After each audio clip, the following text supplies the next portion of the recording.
बेटा पिछले क्लास में हम लोग कंसिस्टेंट इनकंसिस्टेंस क्या होता है सब समझ लिए थे, देख लिए थे।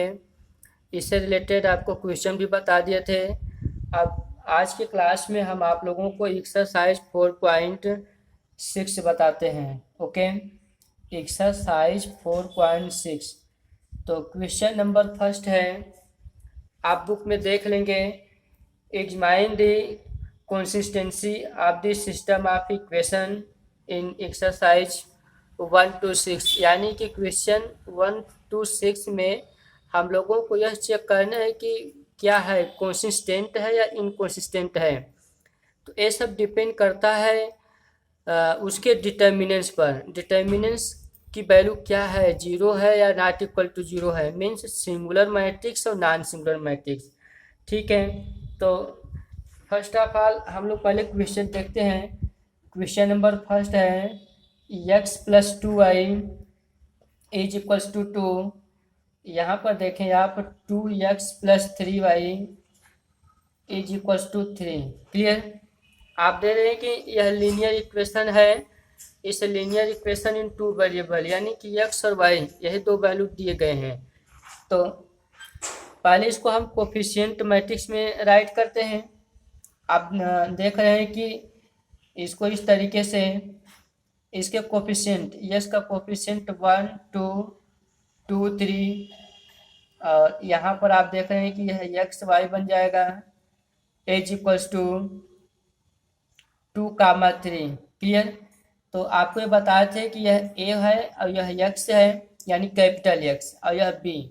तो इस तरीके से आप इसको लेट कर लें कि let A is equals to 1 2 2 3 and capital X is equals to x Y and B. यहाँ पर यह मैट्रिक्स बी 2 3 यानी कि 2/1 ऑर्डर का है। ठीक, आपको समझ में आ रहा होगा।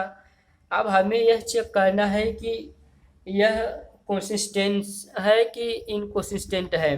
क्लियर? तो इसके लिए देखें, यहाँ पर इसका डिटर्मिनेंट सॉल्व करते हैं। डिटर्मिनेंट्स ए, आप इसको ऐसे भी लिख सकते हैं एक लाइन में, फिलहाल अभी रहने दें। Determinants A equal to 1 2 2 3। अब इसको जब सॉल्व करते हैं तो 3 1 जा 3 -2 2 जा 4 यानी कि -1, यह नॉट इक्वल टू जीरो है। तो आपने यह देखा कि determinants A not equal to zero के, यानी कि यह क्या है, यह नॉन सिंगुलर मैट्रिक्स है। ठीक है, हेंस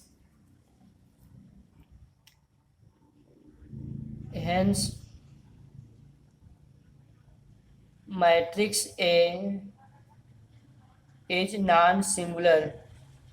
मैट्रिक्स है जो है वह नॉन सिंगुलर मैट्रिक्स है, यानी कि इसका इन्वर्स जो होगा वह एग्जिस्ट होगा।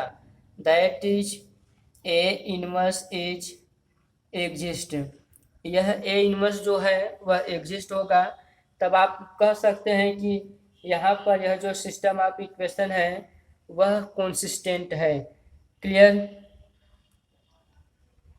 Hence the system of equation and the system of equation is consistent and the system of equation is consistent।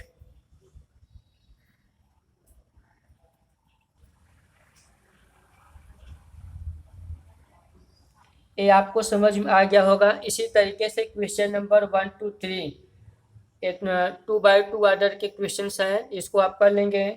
अब इससे रिलेटेड एक क्वेश्चन हम आपको क्वेश्चन नंबर 6 बताते हैं। ठीक है, 4 5 6 ये सब एक ही जैसे के क्वेश्चन है।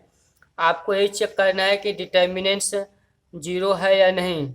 ठीक है, अगर डिटर्मिनेंट्स जीरो हो जाएगा तब आपको एडजॉइंट ए इंटू बी ये सॉल्व करना पड़ेगा। उसके बाद देखना पड़ेगा कि जीरो हो रहा है या नहीं हो रहा है। ठीक है, तो अब पहले क्वेश्चन नंबर 6 आपको समझाते हैं। क्वेश्चन नंबर 4 5 6 ये सब एक है कि जैसे क्वेश्चन है। 6 नंबर देखिए, 6 नंबर में यह गिवन है 5x minus y plus 4z is equals to 5, 2x plus 3y plus 5z is equals to 2, और यहाँ पे देखें 5x minus 2y plus 6z is equals to -1। Clear? तो यहाँ पर आप देखें कि x y z 3 इक्वेशन है और इसमें 3 वेरिएबल हैं। तो यह लीनियर इक्वेशन इन 3 वेरिएबल का है। तो इसको पहले कोफिशिएंट मैट्रिक्स में हम लोग बनाते हैं। तो देखिए इस तरीके से कोफिशिएंट मैट्रिक्स बना लिए। एक्स वाई जेड के जो कोफिशिएंट है इसी को हम लोग राइट करते हैं। तो आप देखें कि 5 -1 4 2 -3 5 5 -2 6, जितने कोफिशिएंट थे सब हम लोग लिख चुके हैं। अब एक्स वाई जेड, और यहाँ पर आप देखें कि यहाँ पर जो कांस्टेंट टर्म है 5 2 -1। क्लियर? तो यह ए की वैल्यू है, यानी ए इज इक्वल्स टू 5 -1 4 2 -3 5 5 -2 6, और यह x इज इक्वल्स टू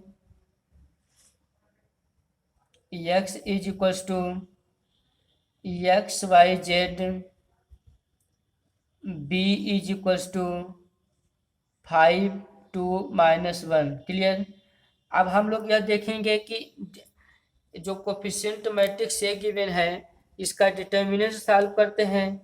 तो आप देखें कि जब डिटर्मिनेंट सॉल्व करेंगे तो इसको डिटर्मिनेंट फॉर्म में राइट कर लेते हैं। 5 -1 4 2 -3 5 5 -2 6। अब आप देखें, आपको डिटर्मिनेंट सॉल्व करना बहुत अच्छी तरीके से आता है। जब 5 ले लेंगे तो इसके रो कॉलम को रख लेंगे 6 3 18, यानी -18 -2 5 माइनस से प्लस हो जाएगा 10।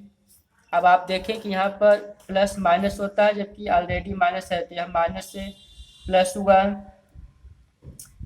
अब इसके रो इसकी कॉलम को कैंसिल करेंगे, 6 2 12 -5 5 25 +4। जब आप देखें कि यहाँ पर इसको कैंसिल करेंगे, 2 2 4 -5 3 15। क्लियर? अब इसी को सॉल्व करके देखते हैं। आप देखें कि 5 × -8 +1, इसमें से इसको माइनस करेंगे तो -13 +15 और 4 कितना होगा, 15 4 19 19 × 4। ठीक है, तो कितना आएगा 76। अब इसको सॉल्व कर लेते हैं तो रिजल्ट आएगा -40 -13 और +76। ठीक है, तो बेटा आप पहले इसको समझ लें। जब इसको ऐड करेंगे तो 3 और यहाँ पर 4 और 1 कितना हुआ 5 -5 +76। अब इसको आप कैलकुलेट कर लें। 6 में से 3 माइनस करेंगे 3 आएगा, 7 में से 5 माइनस करेंगे तो +2, यानी कितना। क्लियर? तो अब आप देख रहे हैं कि यह 23 क्या यह नॉट इक्वल टू 0 है, यानी कि डिटर्मिनेंट से हम लोग सॉल्व किए हैं, यह नॉट इक्वल टू 0 हो गया। तो हम यह कह सकते हैं, यहीं पे साइड में आप देख लीजिए, साइड में आपको दिखाते हैं। ठीक है, आपको समझ में आ रहा होगा। Determinants A not equal to 0, तो हम यह कह सकते हैं कि यह जो मैट्रिक्स है वह नॉन सिंगुलर मैट्रिक्स है। हेंस मैट्रिक्स ए इज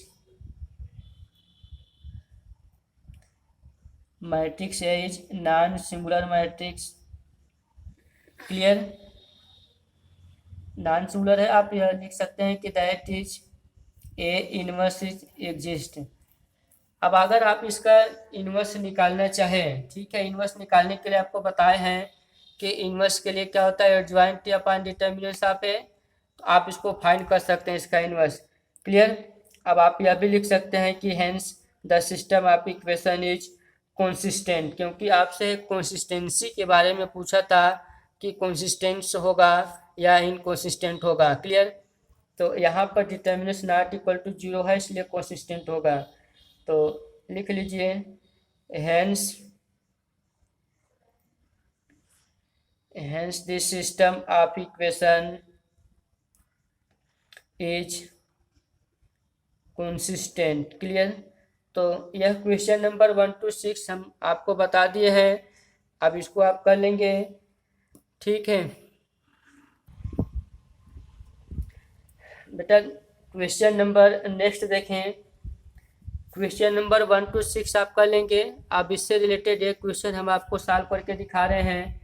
7 देखें, 7 के ऊपर लिखा है कि solve this system of equation using matrix method in exercise 17 to 14।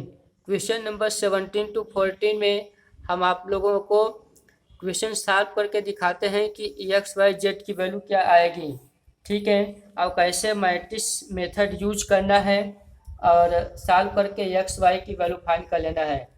7 number है, आपको क्लियर दिख रहा होगा।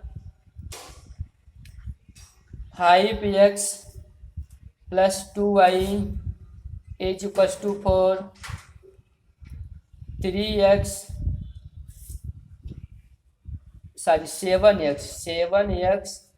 Plus 3y is equals to 3। Clear. तो आप लोग जानते हैं कि सबसे पहले इसको हम कोफिशिएंट मैट्रिक्स में चेंज करेंगे और इसका एग्जिस्टेंसी चेक करेंगे कि इन्वर्सिबल है या नहीं, क्योंकि जब इन्वर्सिबल होगा तभी हम एक्स वाई जेड की वैल्यू फाइंड कर पाएंगे। ठीक है, तो अब आप पहले समझें, कोफिशिएंट मैट्रिक्स में जब इसको लिखते हैं 5 2 7 3, यहाँ पर देखें एक्स वाई, इसी तरीके से कोफिशिएंट मैट्रिक्स बना लिए 4 3। अब आप देखें कि आप इसको लेट कर लिया करें, let A equal to 5 2 7 3 x is equals to x Y and B is equals to 4 3। Clear. तो अब पहले चेक कर लेते हैं इसकी एग्जिस्टेंसी डिटर्मिनेंट से, यानी कि 5 2 7 3 सॉल्व करिए। 5 3 जा 15 माइनस 7 2 जा 14 इक्वल टू 1, यानी कि determinant A not equal to 0 है। ठीक है, आप लिख सकते हैं कि hence A inverse is exist. जब इसका इनवर्स एग्जिस्ट हो जाएगा, क्लियर, तो हम ए इनवर्स फाइंड कर पाएंगे। अब आप देखें, अब ये वैल्यू रखते हैं, इसको हम ए लेट किए हैं और इसको एक्स, इसका मतलब जब यहाँ पे लिखेंगे आप यहाँ से लिख लें कि फ्रॉम द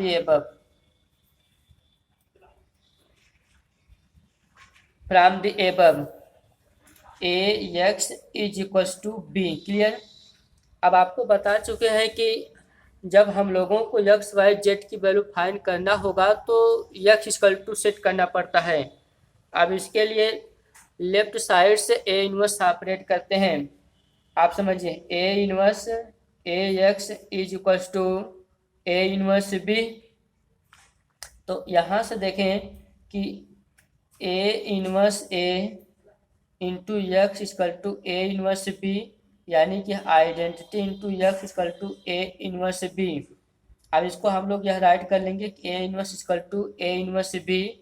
यह इक्वेशन नंबर फर्स्ट हुआ। क्लियर। अब आप देखें कि अब हम लोगों को ए इनवर्स फाइंड करना पड़ेगा और बी तो यहाँ पर गिवन है, इनका मल्टीप्लाई कर करके हम आगे सॉल्व कर लेंगे। अब ए इनवर्स के लिए आप जानते हैं कि यह जो कोफिशिएंट मैट्रिक्स है हम इसका एडजॉइंट निकालते हैं, क्योंकि आपको अच्छी तरीके से मालूम है कि ए इनवर्स के लिए क्या चाहिए, adjoint A upon determinant of A चाहिए। क्लियर। एडजॉइंट ए पहले फाइंड कर लेते हैं।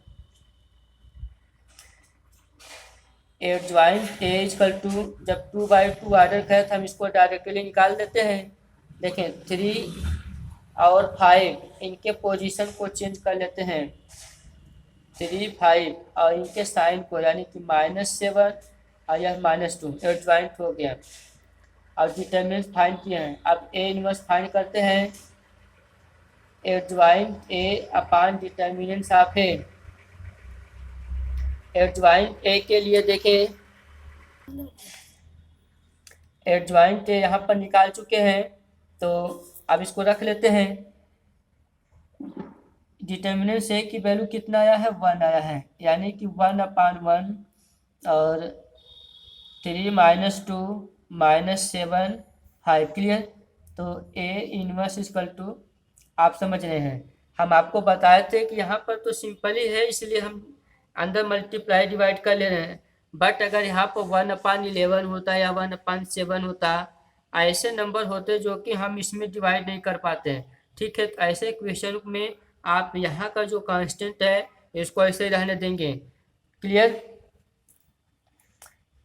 3 - 5 - 7 सॉरी 3 - 2, यहाँ पर -2 है, -7 है, 5 है। अब देखें prime equation first, prime equation first में क्या है, x is equal to A inverse है। ए इनवर्स की वैल्यू देखें, यहाँ पर रख लेते हैं 3 - 2 -7 5 b, यहाँ पर b देखें, b इक्वल टू 4 3 है, 4 3 रख लिए। अब इसका हम मल्टीप्लाई कर लेते हैं, तो x इक्वल टू मल्टीप्लाई, आपको मालूम है 3 4 जा 12 प्लस होता है, बट यहाँ पे माइनस है, तो -2 3 जा 6। अब इसी तरीके से यहाँ पर देखें 7 4 जा -28 5 3 जा 15 क्लियर। तो अब यहाँ से x इक्वल टू देखिए, इसको जब सॉल्व करते हैं तो 12 में से 6 घटाएंगे तो कितना आएगा, 6 आ गया। और इसी तरीके से जब इसको हम कैलकुलेट कर लेंगे 28 - 15 तो -13 आएगा, ठीक है, हाँ 13 आ गया। अब देखें x इक्वल टू क्या लिए थे, x इक्वल टू है x, y, तो यहाँ पर देखें x y है, इज इक्वल टू 6 - 13। अब कंपेयर कर लेते हैं, तो जब कंपेयर करेंगे x equal to 6 y equal to -13, ठीक है। तो इस तरीके से बेटा यह एक्सरसाइज के क्वेश्चन 7th नंबर हमने आपको बता दिया। अब इसी रिलेटेड 8 और 9 सेम टू सेम इसी तरीके से होगा। अब 9 के आगे देखें 10 11 12 सब मेथड यही है, करना इसी तरीके से आपको है, ठीक है। ये सब क्वेश्चन आप कर लेंगे, ओके।